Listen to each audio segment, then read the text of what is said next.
Ya, bismillahirrahmanirrahim. Assalamualaikum warahmatullahi wabarakatuh. Waalaikumsalam warahmatullahi. Alhamdulillah ya, ini cuaca cerah banget.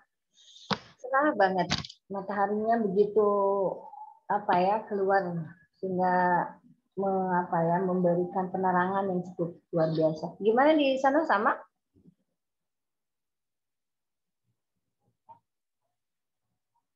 Halo? Oke, pada kesempatan pada pagi hari ini adalah mungkin tatap muka yang terakhir ya buat kalian. Mungkin setelah ini ya ujian sekolah, mungkin ya, apakah kalian masih ada tatap muka atau ini adalah hari terakhir? Ada yang tahu barangkali? Halo? Khadijah? Udah nggak ada kayaknya, Bu. Hah? Udah nggak ada tatap muka lagi kayaknya. Nggak ada tatap muka. Mungkin kalian fokusnya langsung ke ini ya, ke tryout mungkin ya. Untuk persiapan SBMPTN atau UTBK-nya. Seperti itu sepertinya ya. Oke, oleh karena itu Ibu ucapkan semangat ya. Tetap semangat kepada kalian yang akan berusaha berjuang untuk meraih kesempatan-kesempatan yang masih ada di depan mata kalian ya. Jadi Ibu ucapkan tetap semangat kepada kalian yang masih ingin berusaha ya. Seperti misalnya di sini ada Cepi, ada Hodijah, ada Mahdi, ada siapa ini, Alisa ya. Mudah-mudahan kalian, Nurin, mana Nurin, udah hadir belum? Semoga kalian akan mendapatkan kesempatan-kesempatan yang lain ya, bisa meraih yang lain.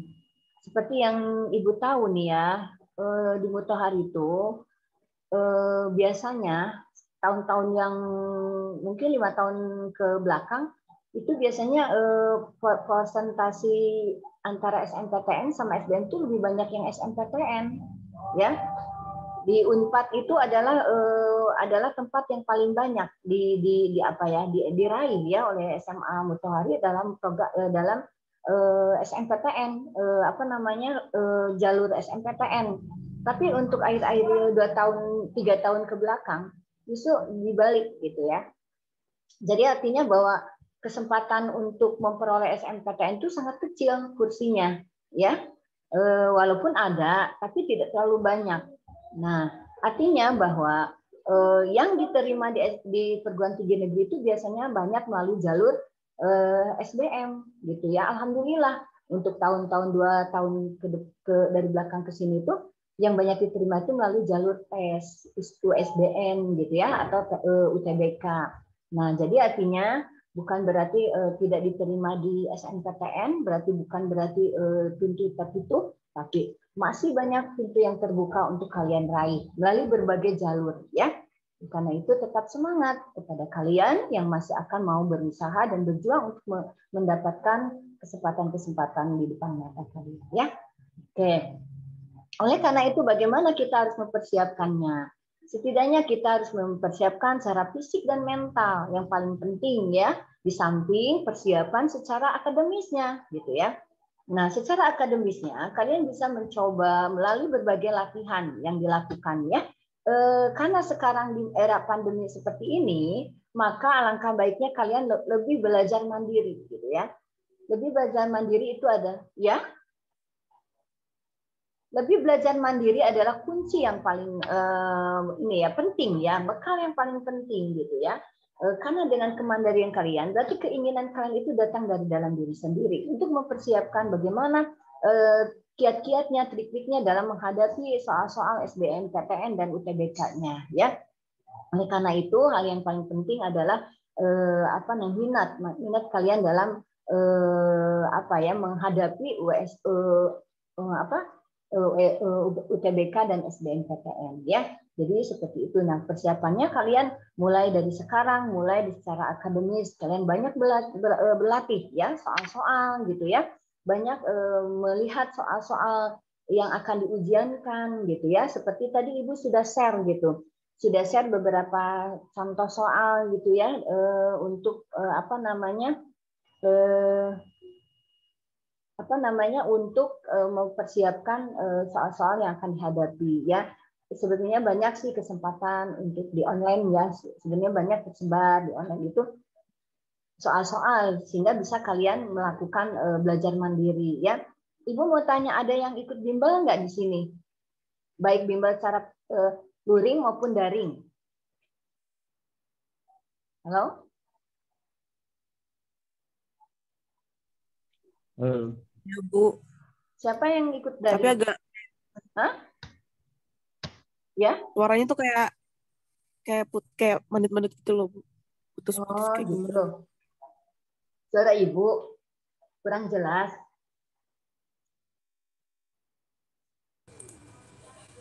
Gimana sekarang? Kedengeran, Bu. Oke. Nah, Ibu tanya, apakah di sini ada yang ngikutin bimbel daring atau luring?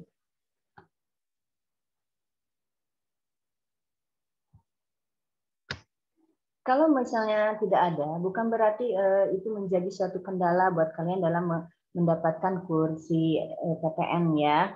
Nah, caranya adalah kalian dengan tadi belajar mandiri. Banyak kalian mencari soal-soal yang sifatnya bisa tryout, bisa apa saja yang akan menjadikan suatu acuan kalian untuk nanti menghadapi soal-soal SBMPTN yang sebenarnya ya. Kalian nanti kan akan mencoba gitu ya, mencoba melalui tes-tes yang akan kalian lakukan gitu ya, dan akan menghadapi berbagai jenis soal, bentuk soal gitu ya. Nah, hari ini insya Allah Ibu akan mencoba bersama untuk melihat gitu ya, minimal dari kacamata sosiologi, dari soal-soal sosiologi ya. Tadi udah Ibu share, gimana? Kalian sudah bisa dibuka ininya soalnya?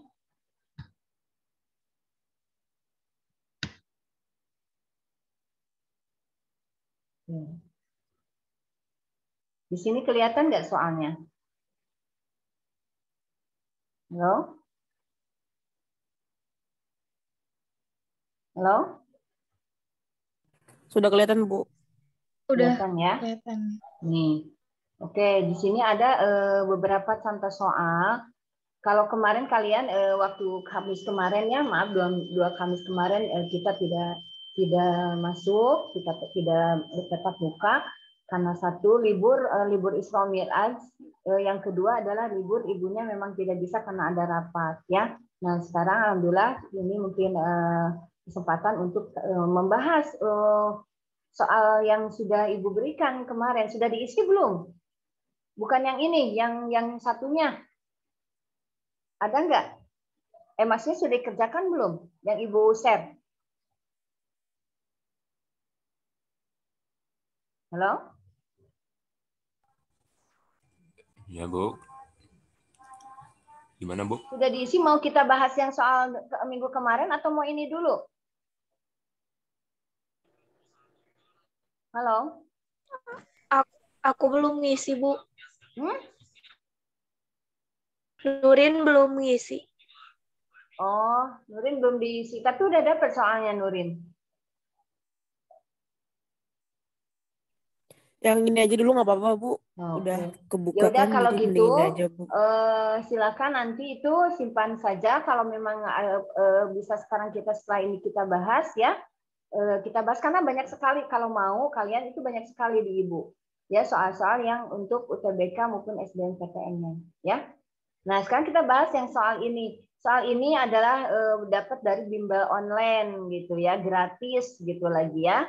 Tapi ini tuh lumayan loh, suka muncul, suka ada ya.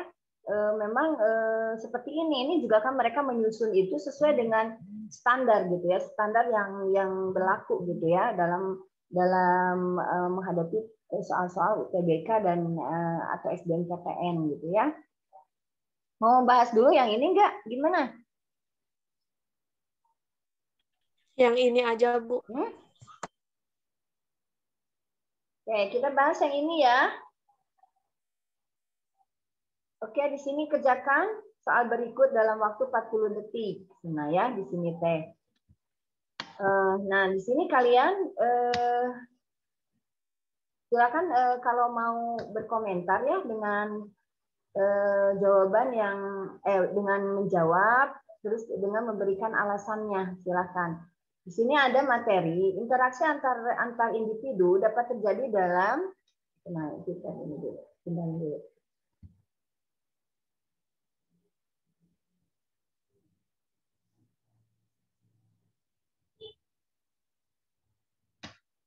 Oke. Interaksi antar individu dapat terjadi dalam masyarakat jika terdapat titik-titik. Kalau lihat materi ini materi kelas berapa? Tentang apa? Masih ingat nggak? Kelas 10. Kelas 10, betul. Materi tentang apa? Interaksi. Interaksi, Sosial. betul. Nah, Nurin, silakan. Ini kalau lihat interaksi di materi tentang bentuknya ya. Bahwa bentuknya itu kan ada bentuk interaksi itu, ada pola interaksinya itu ada individu dengan individu, individu dengan kelompok gitu ya, kelompok dengan kelompok. Terus ada juga syarat interaksi. Syarat interaksi itu terdapat dua. Yang pertama adalah komunikasi dan kontak sosial. Itu adalah syarat utama, ya. Nah, pada saat melihat soal ini konteksnya kemana? Ke pola atau ke apa namanya ini? Selain ke pola, ke tadi syarat, atau ada juga faktor-faktor gitu. Kalau faktor-faktor itu ya Ibu ulangi seperti misalnya ada empati, simpati, ada juga imitasi, identifikasi kan, seperti itu ya. Nah, yang keluar di soal ini yaitu adalah tentang bagaimana terjadinya interaksi dalam masyarakat jika terdapat apa. Jadi apa ini?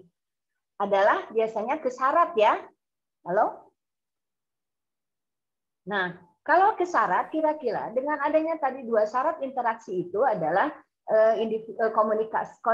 komunikasi dan kontak sosial. Nah, menurut kedua syarat itu mana di sini yang menjadi apa namanya yang menjadi penyebab terjadinya interaksi antar individu dalam masyarakat? Yang mana? A. Perbedaan persepsi sosial.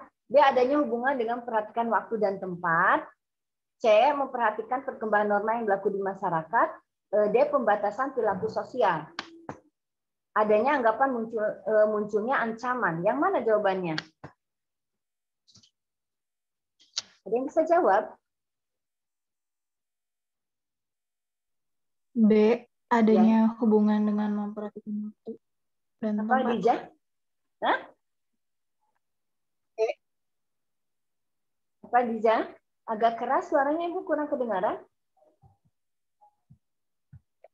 B, adanya hubungan dengan memperhatikan waktu dan tempat. Hah? B. Nah, oke ya, Ibu mau tanya lagi. Yang ini, kalau kamu jawaban seperti itu, kira-kira apa alasan kamu? Kenapa jawabannya B?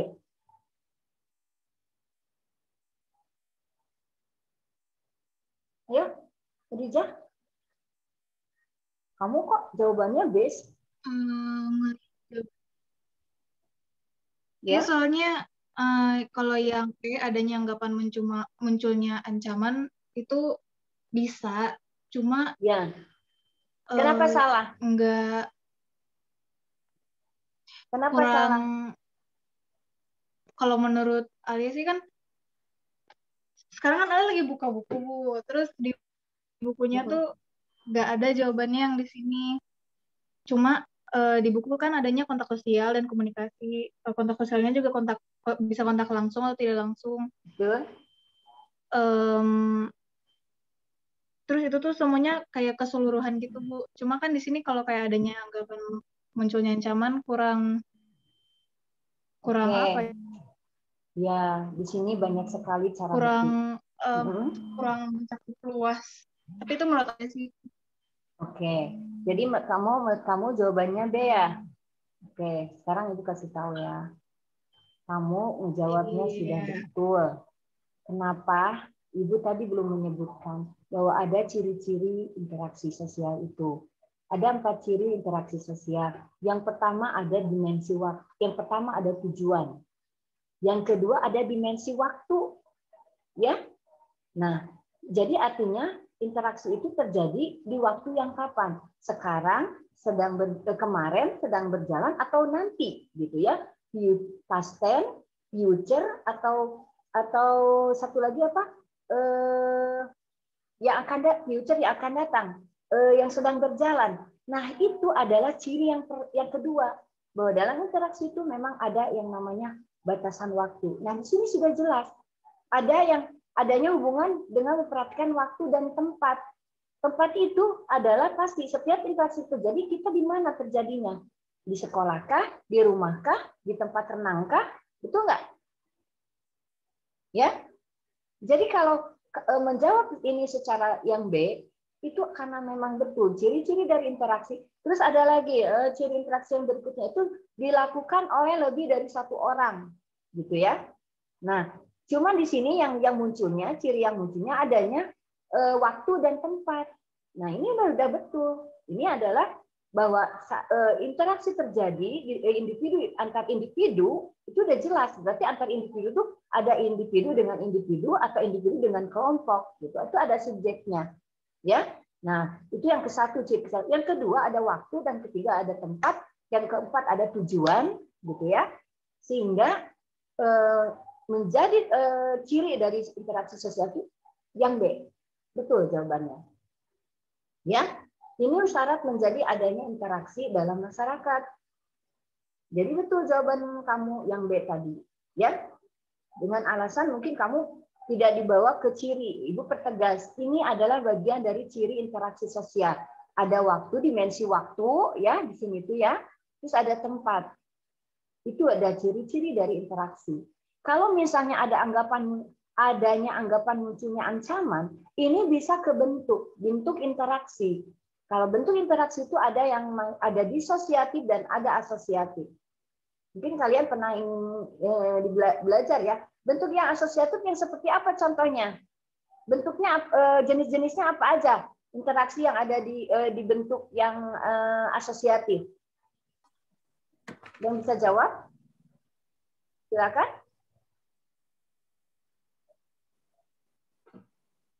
Halo?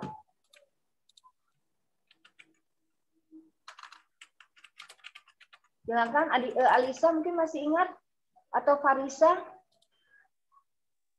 Bentuk interaksi yang asosiatif, dan ketemu lagi yang keduanya disosiatif. Yang seperti apa?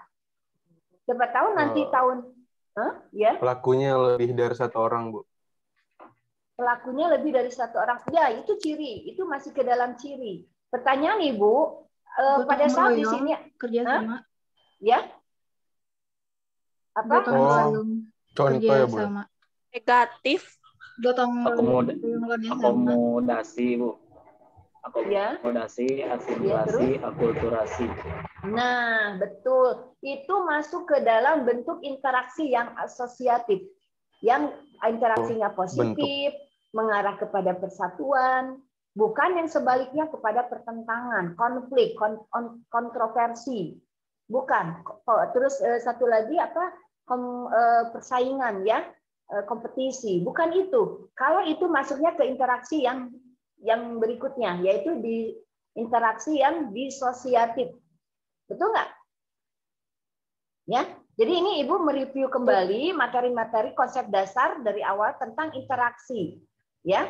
Karena mungkin nanti kamu ketemu lagi dengan soal memang materinya interaksi, tapi belum tentu apa yang keluarnya itu bentuknya, cirinya, polanya gitu ya, faktor-faktornya. Oleh karena itu Ibu ingatkan kembali memorinya. Pada saat kalian belajar kelas 10, kalian bertemu dengan materi interaksi. Ya, materi interaksi itu sangat banyak. Ya. Jadi ingat, balik lagi, ini minimal ini hanya memancing gitu. Nah, kebetulan soal ini keluarnya adalah interaksi dengan ciri-cirinya gitu. Tadi barusan ada yang menyebutkan salah satunya lebih dari satu, Bu, individunya. Betul, itu ciri yang pertama. Kedua ada dimensi waktu. Ketiga ada tempat di mana itu terjadi, ada tujuan gitu ya, interaksi itu. Bisa dimengerti? Halo? Halo? Halo. Ya, oke ya. Nah, itu nomor 1 tentang interaksi, materi interaksi. Sehingga Ibu ingatkan kembali tentang konsep-konsep dasar materi interaksi. Ada faktor, ingat faktor itu ada empati, ada simpati, gitu ya. Terus ada apa namanya? Apa lagi? Ya Allah, identifikasi. Terus ada lagi satu lagi imitasi, gitu ya. Jadi ingat kembali. Sementara bentuknya tadi ada bentuk interaksi asosiatif yang terdiri dari tadi ada kerjasama, ada akulturasi, ada apalagi kerjasama, akulturasi, akomodasi, gitu ya. Nah itu bentuknya ke yang interaksi yang asosiatif, yang disosiatif sebaliknya, interaksinya yang ke arah perpecahan negatif, gitu ya. Seperti misalnya konflik, misalnya ada lagi contohnya kontroversi, atau ada lagi persaingan kompetisi, gitu ya, seperti itu. Oke, kita lanjutkan nomor 2. Ibu ingatkan hanya itu di materi kelas 10 tentang interaksi. Oke, berikutnya ya.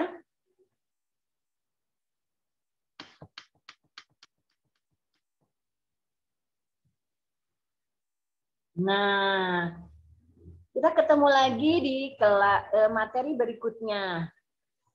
Materi ini coba dibacakan oleh Cepi. Silakan Cepi. Perubahan secara progres dapat oleh contoh berikut ini dari kontak. Nah, Ya.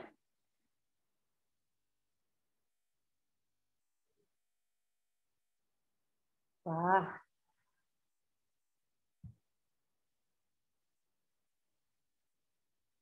Wah, benar ini. Jaringannya nih.